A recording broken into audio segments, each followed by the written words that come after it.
Hi friends, daily അപ്ഡേറ്റിലേക്ക് എല്ലാവർക്കും സ്വാഗതം. നാളെ മാർച്ച് 20 ശനിയാഴ്ച ദിവസത്തെ റേഷൻ വിതരണവും അതോടൊപ്പം നിങ്ങൾ അറിഞ്ഞിരിക്കേണ്ട പ്രധാനപ്പെട്ട കാര്യങ്ങളുമാണ് ഈ ഒരു വീഡിയോയിലൂടെ വ്യക്തമാക്കുന്നത്. കൂടുതൽ അറിയിപ്പുകളുണ്ട്, തീർച്ചയായിട്ടും വീഡിയോ മുഴുവനായിട്ടും കാണുക. LDFിൻ്റെ പ്രകടന പത്രിക ഇറക്കിയിട്ടുണ്ട്. ക്ഷേമ പെൻഷനുകൾ 2500 രൂപയിൽ എത്തിക്കും എന്ന് പറഞ്ഞിട്ടുണ്ട്. അപ്പോൾ ആദ്യം റേഷൻ വിതരണത്തെക്കുറിച്ച് പറയാം. മാർച്ച് മാസത്തെ എല്ലാവിധ ഭക്ഷ്യവിഹിതങ്ങളുടെയും വിതരണം സജീവമായിട്ട് പുരോഗമിക്കുകയാണ്.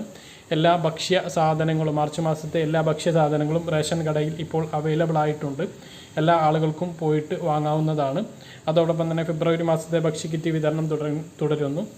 ഇനി 10 ദിവസം കൂടിയൊക്കെ ഇനി അതിൻ്റെ ഒരു വിതരണം ഉണ്ടാവുകയുള്ളൂ. അത് കഴിഞ്ഞാൽ പിന്നെ അത് കിട്ടില്ല. അതുകൊണ്ട് എത്രയും പെട്ടെന്ന് ഫെബ്രുവരി മാസത്തെ ഭക്ഷ്യക്കിറ്റ് കൈപ്പറ്റാൻ വേണ്ടി ശ്രമിക്കുക.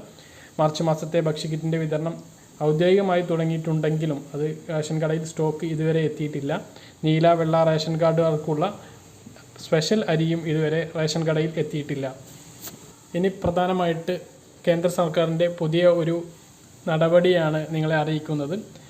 നമ്മുടെ സർക്കാരുകൾ ഏകദേശം 1 വർഷം 1.5 വർഷമായി നമ്മളോട് പറയുന്ന ആധാർ റേഷൻ കാർഡുമായി ലിങ്ക് ചെയ്യാൻ പറയുന്നു.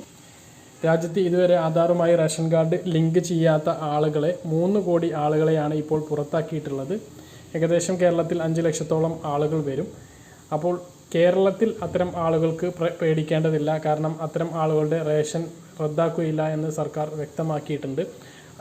ആധാർ ഇല്ലാത്ത ആളുകൾക്ക് സ്പെഷ്യൽ റേഷൻ കാർഡ് അനുവദിക്കുന്നതാണ്. ഇത് സംബന്ധിച്ചുള്ള കൂടുതൽ വിവരങ്ങൾ ലഭിക്കേണ്ടതുണ്ട്. അപ്പോൾ നിങ്ങളെ അറിയിക്കുന്നതാണ്. മറ്റൊരു പ്രധാനപ്പെട്ട കാര്യം, OTP സംവിധാനം തകരാറിലായിരുന്നു. അത് പുനഃസ്ഥാപിച്ചിട്ടുണ്ട്. നമ്മുടെ ബയോമെട്രിക് സംവിധാനം ഉപയോഗിച്ച് റേഷൻ വിജയിക്കാത്ത സാഹചര്യത്തിൽ OTP വഴിയായിരുന്നു റേഷൻ കൈപ്പറ്റുന്നത്. അത് ഏതാനും ദിവസങ്ങളായി തകരാറിലായിരുന്നു. ആ ഒരു തകരാറ് ഇപ്പോൾ പരിഹരിച്ചിട്ടുണ്ട്. ഇപ്പോൾ ഇനി എല്ലാ ആളുകൾക്കും സുഗമമായി റേഷൻ വിഹിതങ്ങൾ കൈപ്പറ്റാവുന്നതാണ്. വിരൽ പതിഞ്ഞിട്ടില്ലെങ്കിലും മൊബൈൽ ഫോൺ ഉപയോഗിച്ച് റേഷൻ വിഹിതങ്ങൾ കൈപ്പറ്റാവുന്നതാണ് എന്ന് അറിയിക്കുന്നു. ഇനി പ്രധാനപ്പെട്ട മറ്റൊരു അറിയിപ്പ്, LDFിൻ്റെ പ്രകടന പത്രിക ഇന്ന് പുറത്തിറക്കിയിരിക്കുകയാണ്. അതിൽ പ്രധാനമായിട്ട് നമുക്ക് പറയാനുള്ളത് 2500 രൂപയിൽ ക്ഷേമ പെൻഷനുകൾ എത്തിക്കുമെന്നാണ്. കഴിഞ്ഞ LDFിൻ്റെ പ്രകടന പത്രികയിൽ പറഞ്ഞിരുന്നു 1500-ൽ എത്തിക്കുമെന്ന്. 600 രൂപ ഉണ്ടായിരുന്ന ക്ഷേമ പെൻഷൻ ഇപ്പോൾ 1600 രൂപയിൽ എത്തിച്ചിട്ടുണ്ട്.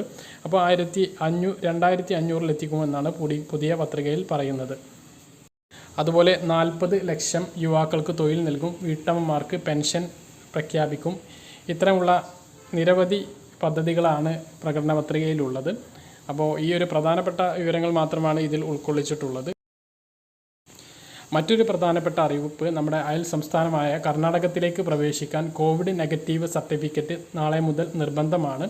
അപ്പോൾ നമ്മുടെ സംസ്ഥാനത്തിൻ്റെ വിവിധ അതിർത്തികളിലൂടെ കർണാടകയിലേക്ക് പ്രവേശിക്കുന്ന ആളുകൾക്ക് കോവിഡ് സർട്ടിഫിക്കറ്റ് നിർബന്ധമാക്കിക്കൊണ്ട് തീരുമാനം വന്നിട്ടുണ്ട്. നാളെ മുതൽ ഈ ഒരു സർട്ടിഫിക്കറ്റ് ഉണ്ടെങ്കിൽ മാത്രമേ അതിർത്തിയിലൂടെ കർണാടകയിലേക്ക് പ്രവേശിക്കാൻ കഴിയുകയുള്ളൂ. ദിവസവും ജോലിക്കും പഠന ആവശ്യത്തിനും കർണാടകയിൽ പോയി വരുന്ന നിരവധി ആളുകൾ കാസർഗോഡും കണ്ണൂരുമൊക്കെ ഉണ്ട്. അത്തരം ആളുകൾക്ക് വളരെയധികം പ്രയാസം ഉണ്ടാക്കുന്ന ഒരു കാര്യം തന്നെയാണ് ഇത്. അപ്പോൾ ഇത്രയാണ് അറിയിപ്പുകളായിട്ട് നിങ്ങളെ അറിയിക്കാനുള്ളത്. പറഞ്ഞ കാര്യങ്ങളെല്ലാം വ്യക്തമായിട്ട് മനസ്സിലാക്കണമെന്ന് കരുതുന്നു. ഇതുപോലുള്ള റേഷൻ അപ്ഡേറ്റുകളും മറ്റ് ഇൻഫോർമേറ്റീവായ വീഡിയോകൾ ലഭിക്കാൻ ചാനൽ സബ്സ്ക്രൈബ് ചെയ്യുക, ബെല്ലൈക്കൺ എനേബിൾ ചെയ്ത് വെക്കുക. മറ്റൊരു വീഡിയോയുമായി നമുക്ക് വീണ്ടും കാണാം. ഇതുവരേക്കും ബൈ.